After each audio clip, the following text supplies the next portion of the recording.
Digo, porém, andai em espírito, e não cumprireis a concupiscência da carne, porque a carne cobiça contra o espírito, e o espírito contra a carne, e estes opõem-se um ao outro, para que não façais o que quereis.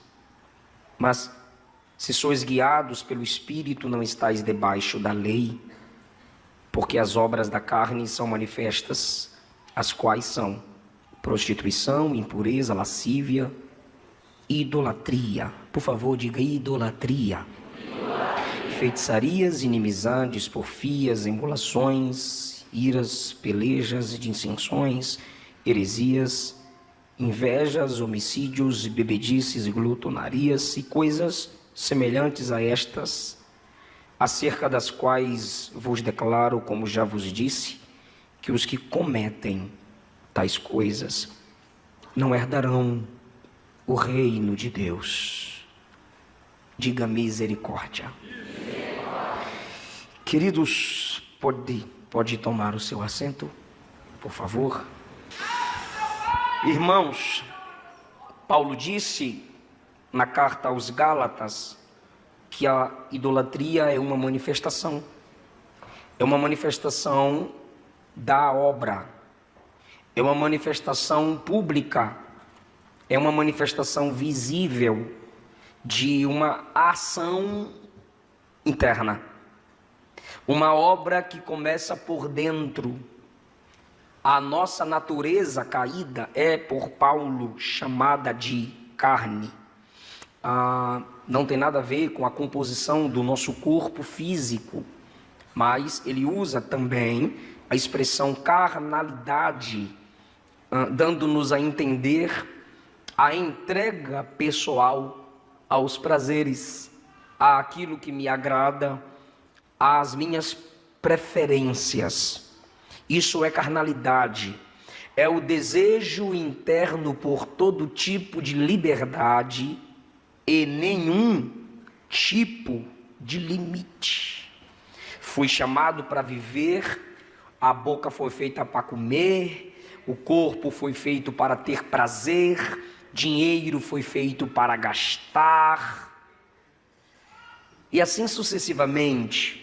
As pessoas estão manifestando sua carnalidade. Nós manifestamos a carnalidade com essas características que Paulo usa aqui no capítulo 5. Uma outra expressão interessante perceber é que ele diz que quem vive no Espírito não está debaixo da lei.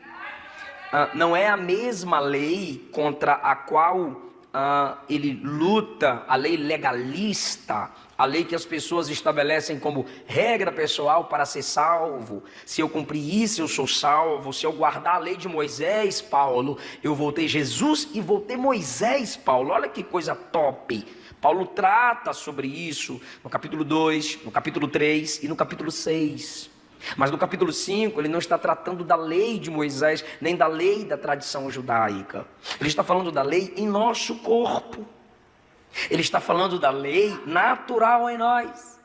Sabe aquilo que você diz assim, eu não consigo. Esse eu não consigo quer dizer, você está debaixo de uma regra. Você está debaixo de uma lei carnal.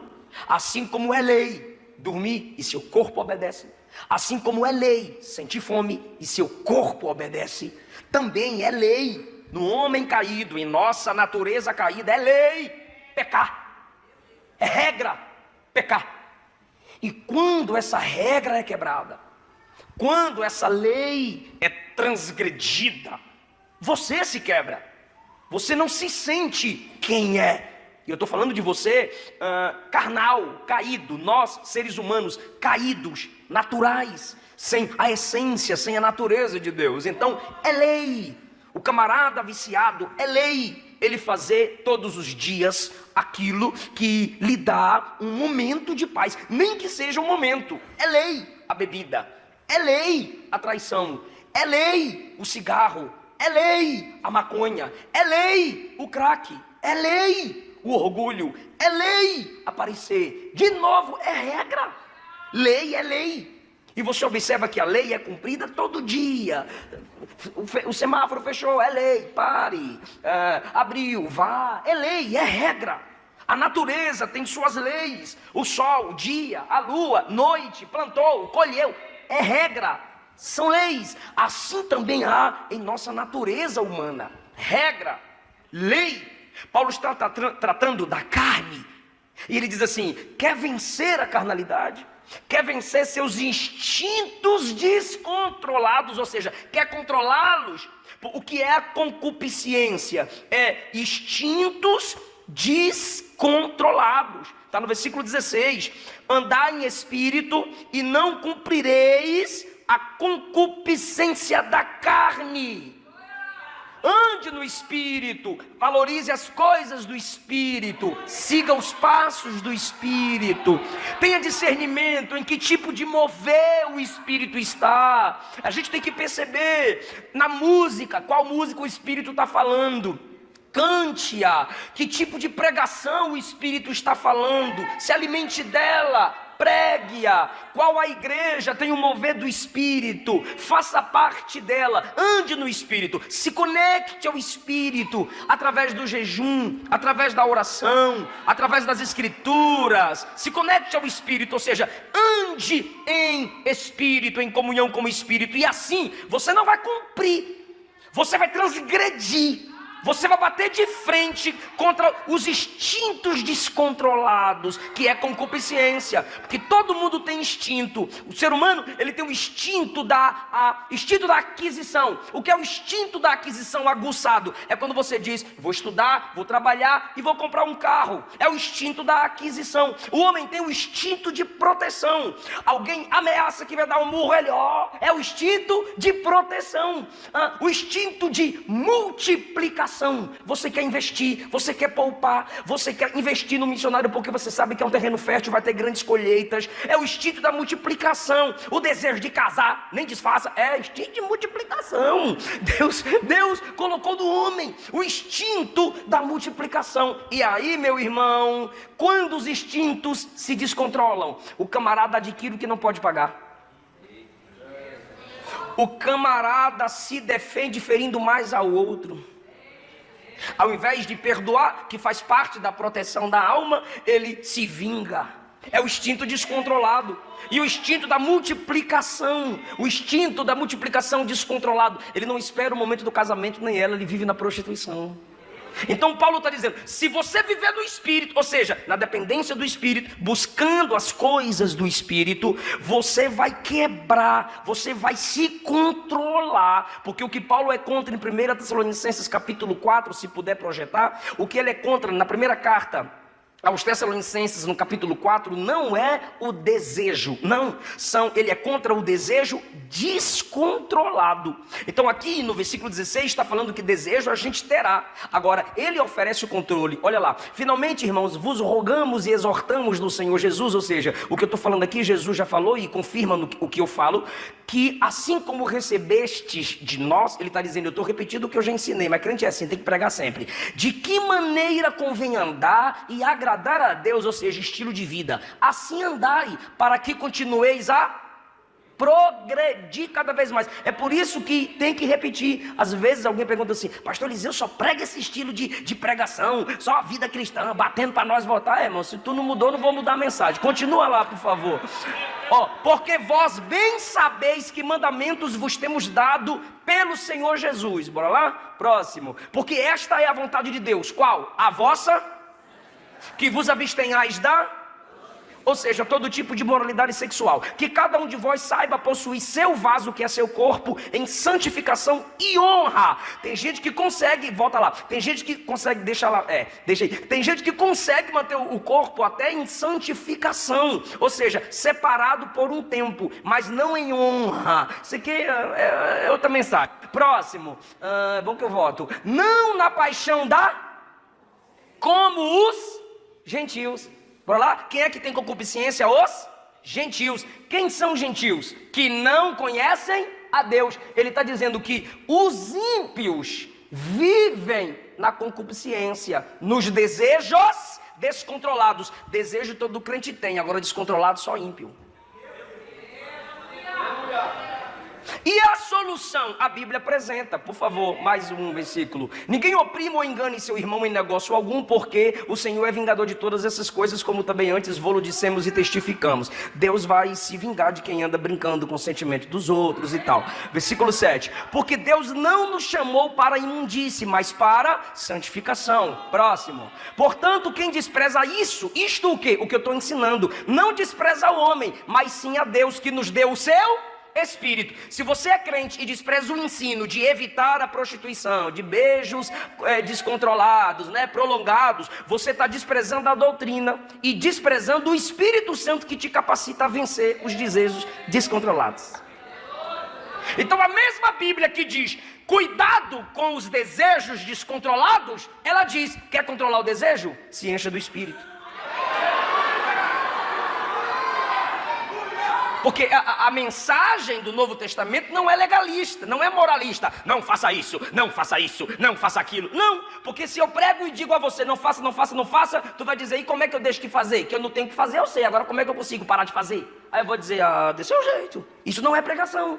A pregação bíblica, principalmente nas cartas paulinas, é não faça isso. Como é que eu faço, Paulo? Faça isso que você consegue fazer isso. Então é o seguinte, versículo 16: ande em espírito, e só assim você não vai cumprir a concupiscência da carne. Ou seja, você não vai se submeter aos descontroles carnais, porque o Espírito Santo vai te dar domínio próprio.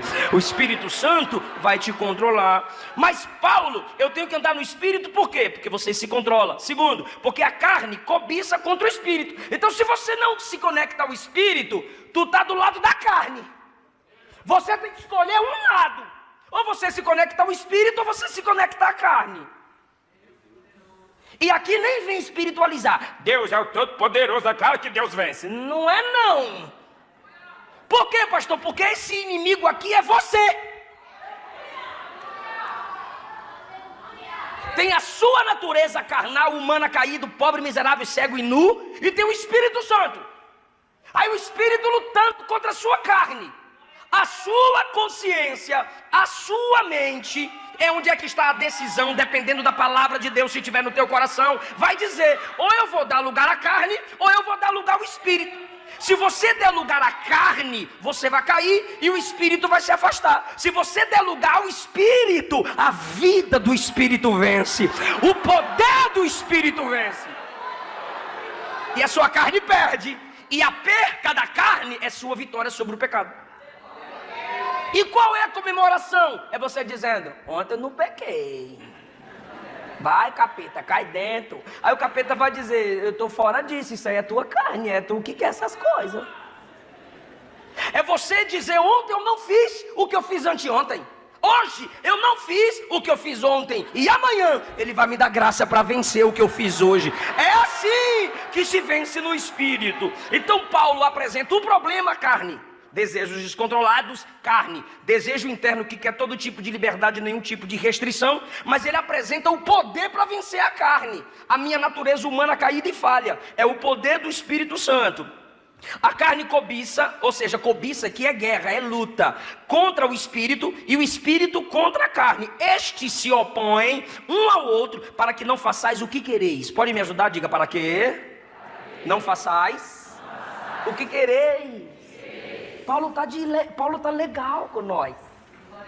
Porque o que Paulo está dizendo é que seu desejo pode ser santificado. Ele está dizendo assim, para que não façais o que querer. O quê? Há uma guerra interna que vai dizer, peca, peca, peca, peca, peca, peca, peca, peca, peca, peca. Mas você é crente. Não quero. Só que se antes desse momento do não peca, antes desse momento da guerra, se antes da guerra você não se preparou, não adianta dizer que não quer pecar, vai pecar. Porque não é no ringue que o guerreiro se prepara. José só conseguiu fugir porque ele se preparava antes. Davi foi atrás porque não se preparou antes. Então você vai fazer o que quer, dependendo de quem você alimentou. Se você alimentou a carne, você vai querer carnalidade, e o Espírito vai dizer, fica à vontade. Mente, xinga, rouba, desrespeita seus pais, vai, engana a polícia, engana a justiça, fique à vontade, você vai fazer o que você quer. Se você alimentou o Espírito, a carne vai dizer, a natureza interna vai dizer, perdi a força, dá seu glória, faz seu jejum, faz sua pregação. É isso que ele está dizendo. Um opõe-se ao outro para que você não faça o que quer. Ou seja, não depende, as escolhas espirituais não dependem só desse você que você vê no espelho. É uma guerra interna e espiritual. E aquilo que você alimentou vai determinar a vitória. Mas, se sois guiados pelo Espírito, não estáis debaixo dessa lei, que é a lei do instinto carnal e descontrolado. Você tem que fazer porque você é isso. Mas quando você se enche do Espírito, você diz, não, eu não sou isso. Há em mim grande esse negócio aí, há em mim esse negócio aí de pecar. Há em mim esse negócio aí de mentir. Há em mim esse negócio aí de viver na imoralidade sexual. Essa grande probabilidade de pecar está em mim. Mas também há um poder que está em mim. É o Espírito Santo. E ele me dá uma nova natureza. Eu sou filho de Deus. Eu faço parte da noiva do Cordeiro. Essa é a minha identidade. Entendido isso, que o que Paulo citou é uma manifestação externa, é um troféu visto, perceptível de uma guerra perdida aqui dentro. E esse pecado de hoje é a idolatria. Eu quero falar o seguinte: deuses de ontem na roupagem de hoje. Deuses de ontem, anota, na roupagem de hoje. Deuses de ontem na roupagem de hoje. São os mesmos deuses, são os mesmos ídolos, só mudou o nome, mas o capeta é o mesmo. A cultura é a mesma, o estilo de culto é o mesmo, muda os nomes, mas o funcionamento da idolatria é do mesmo modo. O que é a idolatria? É construir uma vida inteira em torno de uma alegria incompleta. Quem coloca algo no nível de Deus, acima de Deus, ou no lugar de Deus, está cometendo idolatria. Não é só excluir Deus, não, é com Deus, no nível de Deus, ao lado de Deus. E por último, que substitua Deus, é a idolatria. O capeta, ele fica de boa se tu tá domingo no culto e segunda na balada. Pro Satanás, oxe, é top. Tu fica na novela o tempo todo, aí chega no culto, tá tendo visagem. Tô vendo, eis que vejo. É legal. Ele te vê xingar o dia todo, aí no culto, minha boca é santa, aleluia, lamanaia. Irmão, o diabo aceita, Por quê? Porque ele é a fonte de toda idolatria. Então ele aceita vários deuses, várias adorações, vários ídolos. Mas o nosso Deus é único. Como o nosso Deus é único, ele não aceita te dividir com nada nem com ninguém. O diabo aceita te dividir com Jesus. Jesus não aceita te dividir com Satanás. Ou é de Deus, ou é do diabo. Ou é da porta estreita, ou é da porta larga. Ou é do caminho da salvação, ou é do caminho da perdição. Ou é de lá, ou é daqui. Eu lembro, meu pai acordava a gente com disco. Não é da sua época não, é só quem é raiz. E botava o discão na radiola. Aí botava agulha. Quando era meu pai, eu ia pra casa da minha avó. Quando não era meu pai, era minha avó com Jair Pires. O pecado não dói, não dói. O pecado não dói. Aí meu pai me acordava a gente toda manhã, sabe como? Crente Raimundo, pé na igreja, pé no mundo. Aí o resto eu esqueci, que eu ficava com raiva e cobria minha cabeça. Aí tinha outra, essa eu gostei. Se Jerusalém é quadrada, o crente quadrado tem medida certa. Oh, não é só eu não. Pra morar em Jerusalém tem que ser quadrado de vida. É nós é velho. Isso aqui é assembleia, irmão. Ser crente quadrado é bom, o inimigo chama, mas ele não vem. O crente quadrado possui medidas exatas para além. Tá vendo? Fica aí, ô chip. Não, irmão, nós é Bíblia. Fala, Deus. Crente Raimundo. O que é crente Raimundo, pai? Pé na igreja, pé no mundo. O que é crente quadrado, pai? Aquele que tem medidas exatas para o céu. E o que é crente redondo, pai? Você já chutou uma bola? Já, se tu chutar, tu apanha. Eu apanhava quando eu chutava uma bola. Eu vinha da escola e meus irmãos encapetados, chuta aí, Zeu! A bola tinha saído, eu chegava e chutava. Ó, pai, jogou bola. Entre aqui, ó. Surra. Diante de Deus, o que eu estou falando aqui. O crente redondo é que vai com facilidade para onde o mundo chuta. Entendeu? Na pregação antiga, pentecostal. Então, a gente tem que decidir pela graça de Deus. O presente é oferecido e você recebe essa graça que te capacita. O ídolo é algo sem o qual não se pode viver. Eu não vivo sem meu celular.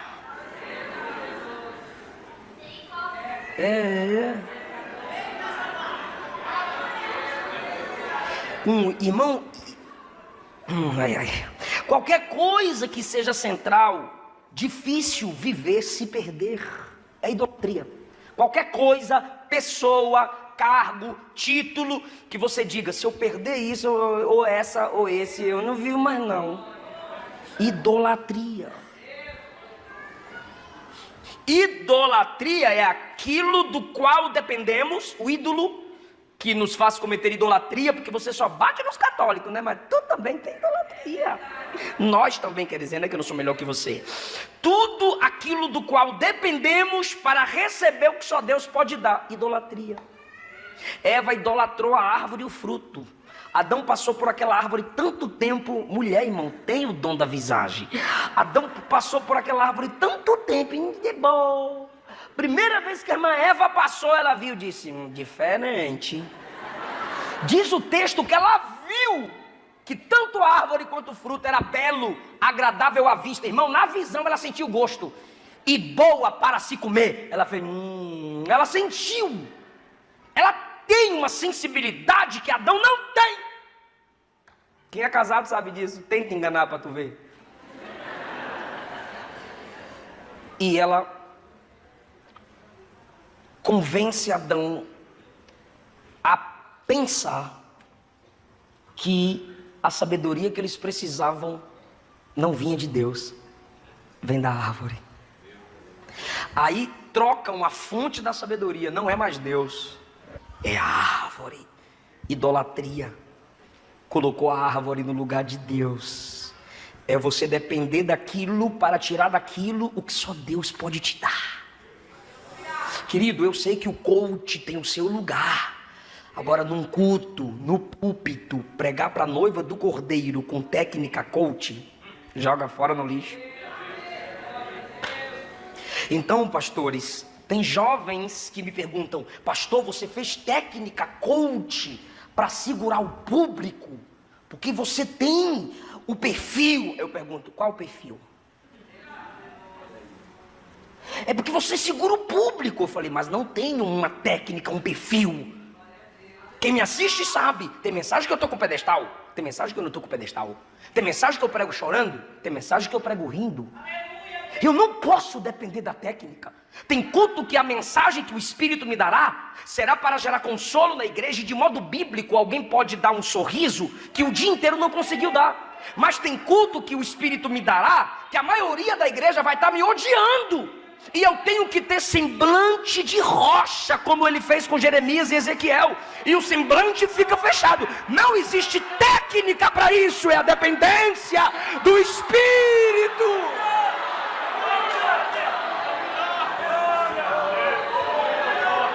Você não pode trocar a fonte. Quando se trata de unção, é oração. Quando se trata de mensagem, é oração e leitura da palavra. Quando se trata de poder de Deus, é jejum, oração e leitura da palavra, e acabou.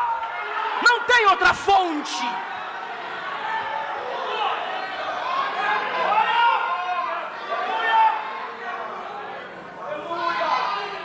Ei, banda! Ei, cantor! Minha sogra é cantora, minha esposa é cantora, meu irmão é cantor.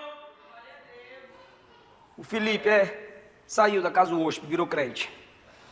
Aleluia. Música se faz com poesia, harmonia. Adoração é só com teologia.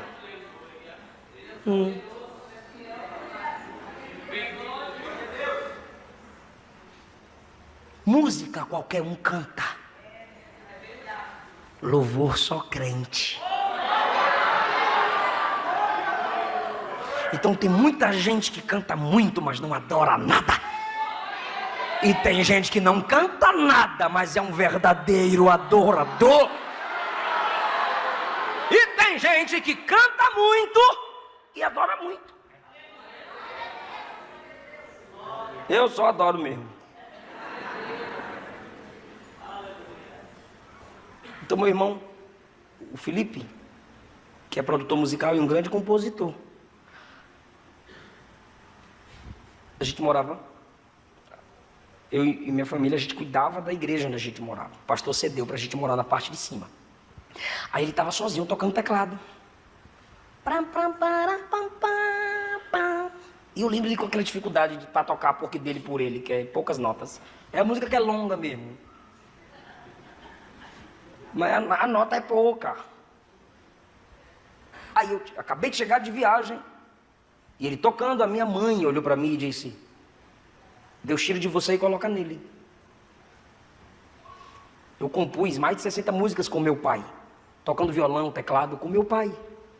E minha mãe disse: Deus tira de você e coloca nele, porque chegou um novo tempo para o seu ministério e para o dele também. A partir dali, Felipe se desenvolveu de um modo maravilhoso no ministério da música.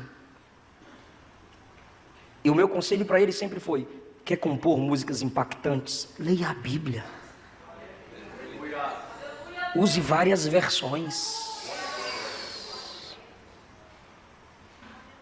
Você comete idolatria quando você depende de algo ou de alguém para receber aquilo que só Deus pode dar. Quem me entende? Tudo aquilo pelo qual você é capaz de gastar a maior parte da sua paixão, a maior parte da sua energia, dos seus recursos financeiros e recursos emocionais, até sem pensar duas vezes, é idolatria. Porque para dizimar você projeta, você questiona, para ofertar você projeta, você questiona, mas quando é para alguma coisa, para o seu bel prazer, batuta, papuf, é idolatria. Você paga Premiere, você paga Netflix, você paga Amazon, você paga tanta coisa, mas você não consegue sustentar um missionário com 30, 40, 50 reais por mês. Você é um idólatra.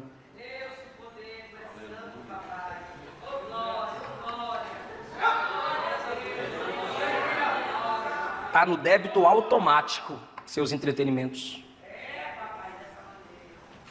Mas nada no reino de Deus. Você investe tanto fôlego, tanto suor, tanta disposição, tanto dinheiro. Tudo o que te faz dizer: se eu tiver, sentirei que minha vida tem sentido. Se eu tiver isso, minha vida vai ter valor. É idolatria. Os antigos pagãos, eles não estavam fantasiando quando eles representavam praticamente tudo como um deus. Se você já assistiu o filme épico, você percebe que sexo era um deus, trabalho era um deus, guerra, deus, dinheiro, deus. Uma nação, Roma, foi chamada de a senhora do mundo. Tudo era Deus. Porque o homem tem essa capacidade de tirar o verdadeiro Deus do foco e criar seus ídolos. Por quê? Porque cada ídolo que eu estabeleço, eu controlo, eu domino. Eu sei a hora certa, eu faço o que eu quero, eu tiro daqui, eu mudo para ali. Eu estou no controle daquilo que eu estabeleço como deuses na minha vida. E aí, meu irmão, eu abro mão do verdadeiro Deus. Porque o verdadeiro Deus ninguém controla. Ele é soberano. Ele manda em tudo, Ele manda em todos. Por isso que somos idólatras. Porque a sabedoria você manipula, a riqueza você manipula, o sexo você manipula. Perceba que o viciado na masturbação e na pornografia, ele manipula. Se ele vive na prática da masturbação, ele manipula aqui, a loira, a morena, a ruiva. A distância, a pessoa está à distância, mas pelo celular está na mão dele, está na mão dela. Você controla seus ídolos. Você mente para vender, você engana o cliente, porque seu ídolo é o dinheiro. Você manipula, você tem alianças fortes, você tem costas largas, você tem pessoas, você tem amizades, você tem contatinho. Então você manipula, são seus ídolos. Eu quero ver manipular o todo-poderoso e soberano, Criador do céu e da terra. Ninguém o manipula. É por isso que os homens não querem servir só a Ele.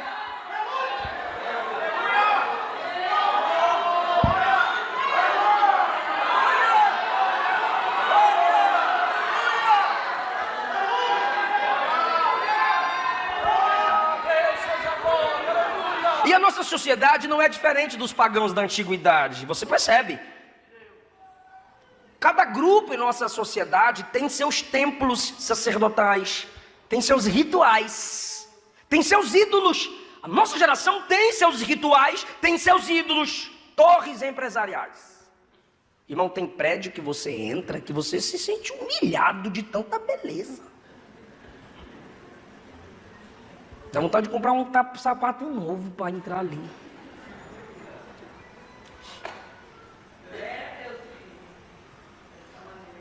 Academias. Um templo lotado de gente cultuando seu corpo. E tá lá umas esposas de pregador e cantor, com personal trainer metendo a mão nas coxas dela. É uns maridão banana, né, irmão? E pregadores que deveriam estar postando textos teológicos, fotos de Bíblia, indicação de livros, porque se o cara é pregador, o cara lê. O cara deveria estar postando testemunhos de transformação. Não, é só fotinha de academia. Começou a malhar tem 3 meses, já posta foto parecendo um galo. São os templos de idolatria, do culto ao corpo na nossa geração.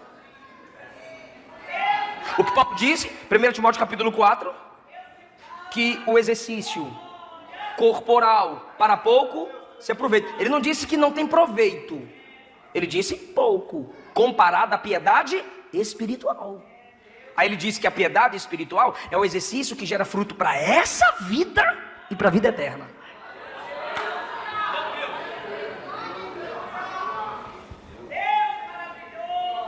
Estádios.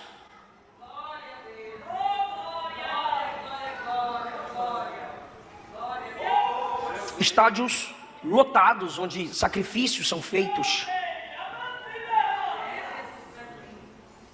Pessoas que criticam um glória a Deus como esse. Pessoas que criticam aleluia alto, mas está lá.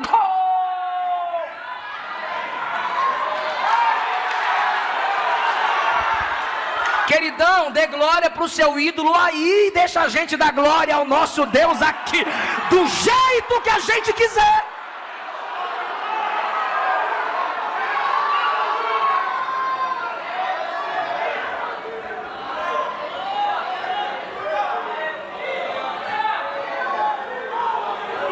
Eu estou sentindo a presença do Deus verdadeiro nessa casa. Aleluia! Então qual é o Deus que a nossa geração está adorando? Para eu encerrar, Moloque. Levítico 18 e Jeremias capítulo 7, o que é Moloque? Diabo mãe. É um Deus de ontem na roupagem de hoje. Qual é a roupagem que deram a esse Deus? Esse demônio chamado de rei que exigia sacrifício de crianças. Como ele é cultuado hoje? Através de desenhos diabólicos. Eu vi muitos teólogos e pregadores rindo do missionário José Irion. Tenta procurar as pregações antigas dele, nos avisando sobre a Disney. E faça uma pesquisa sobre os novos desenhos da Disney. Mas eu vi teólogos, principalmente reformodinhas, criticando José Irion. E está explícito a todos o foco da Disney. Moloque sendo cultuado. O que Faraó disse a Moisés? Vai os adultos e deixem as crianças. A geração futura entregue a Satanás. E nós não temos demonstrado zelo. A gente gosta de falar preocupação, né? Zelo pelas crianças. Eu evangelizo o Eliseu Filho, irmão. Pediu pipoca para os coleguinhas na escola, os colegas não deu, ele roubou a pipoca. Aí chamaram eu e Luana na diretoria. Foi o que, meu filho? Eu peguei a pipoca. Por que você pegou? Não me deu. Na diretoria, 2 anos de idade. A professora contou que ele pediu para uma, me dá pipoca. A menina não deu. Pediu para mais 2 colegas, me dá pipoca. O colega não deu. Ele deu uns 3 passos para trás, disfarçou. Quando eles pararam de olhar, ele... A Luana se ajoelhou. Meu filho, você é tão bonzinho. Eu falei, não, é mal. É mal. Meu bem, o que é isso? É mal, depravação total. Gênesis 8, a partir do versículo 20, 21, Deus disse que o homem é mau desde a meninice. Salmo 51, em pecado fui formado. Romanos 3, todos pecaram e destituídos estão da glória de Deus. Filho de crente não é neto de Deus. Bom, é filho de Adão, filho meu e teu. Tem 3 probabilidades de pecar, ainda tem a dele, 4. Meu bem, você está pregando teologia para o menino, não estou pregando Bíblia. Quer uma prova que ele é filho de Adão? Como assim? Do mesmo jeito que Adão roubou o fruto, ele roubou pipoca. É ladrão.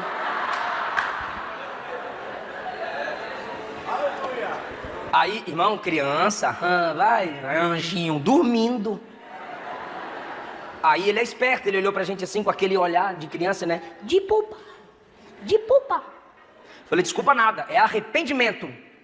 Aí a Luana, meu bem. Falei, quando você tiver consciência, você vai lembrar desses erros que você comete. E você vai reconhecer, verdadeiramente eu sou pecador. Eu desobedeço o papai porque eu sou pecador. Eu pego as coisas das pessoas porque eu sou pecador. Eu preciso de um salvador. E o seu salvador é Jesus, meu filho. Se você não prega aos seus filhos, você está cultuando Moloque. O Deus que recebia crianças no ritual de seu culto. A pedofilia, a prostituição infantil, o aborto. Cada pedófilo é um sacerdote de Moloque. Quem apoia e vive praticando, exercendo a prostituição infantil é um sacerdote de Moloque. Cada clínica de aborto é um templo onde Moloque é cultuado.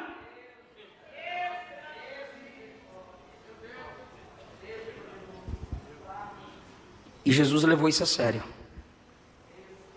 Que enquanto no Antigo Testamento ele vinha como anjo, mas para nos salvar ele se fez bebê, criança, menino. O Deus homem se fez criança. O Deus soberano se fez homem e antes de se fazer homem, se fez criança. Para dizer a você, não dê seus filhos a Moloque. Desde 2017, os cristãos dos Estados Unidos oraram em frente a 70 clínicas de aborto. Na Semana Santa do ano de 2017, os cristãos oraram em frente a 70 clínicas de aborto. 49 mães desistiram e 74 clínicas foram fechadas. No estado da Virgínia, a clínica de aborto Amethyst fechou depois de 15 anos que a missionária Kelly M. Seguin orava do lado de fora.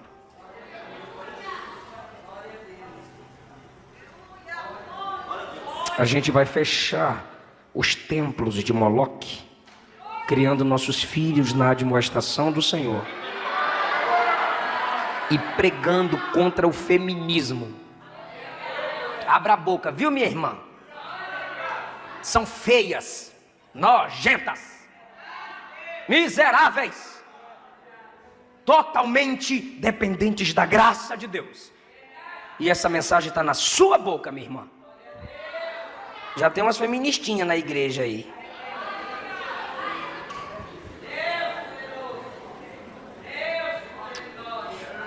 Ártemis, a deusa da riqueza, que por Jesus foi apresentado, Mamon.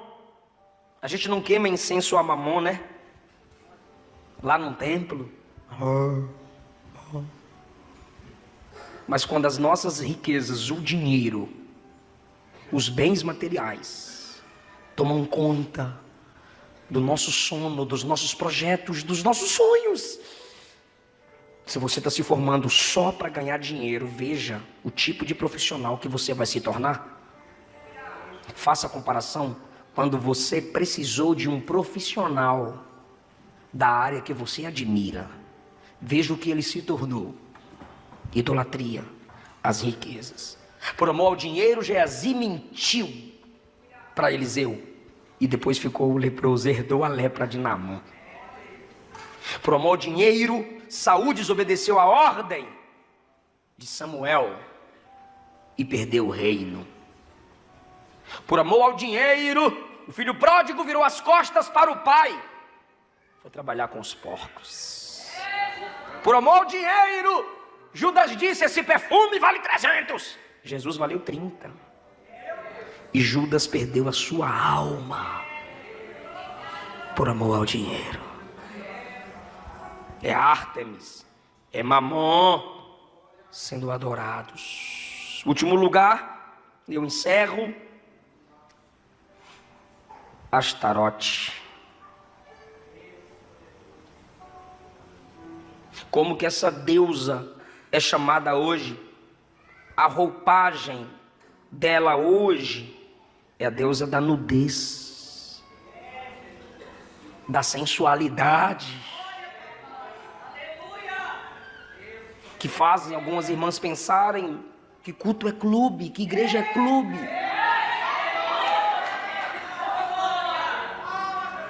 E alguns irmãos também vindo sensuais para o culto, fazendo propaganda enganosa.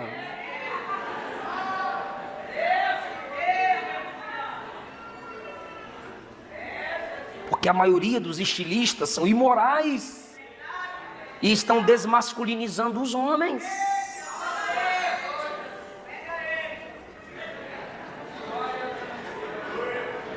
Essa deusa é chamada de Afrodite pelos gregos, Vênus para os romanos, Diana para os efésios.